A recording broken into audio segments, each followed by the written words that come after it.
lalapag na talaga na. Wala na kasing aircon. Kaya siguro ang bilis nakatulog kanina kasi bukas yung aircon. Hindi siya saka talaga lalabas. Tulog. Lipat ko na yan.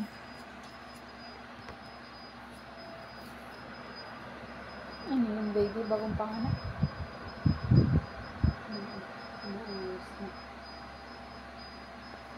Napanood mo ba yun sa ano? Hindi ko alam kung sa San Manda yun sa ano, Mindanao.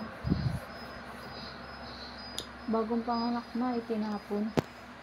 Ang batang lalaki, kawawa. Pero buhay pa siya. Kawawa yung baby niya. Tangay-tangay pa yung ano, inunan. Nagkadikit pa.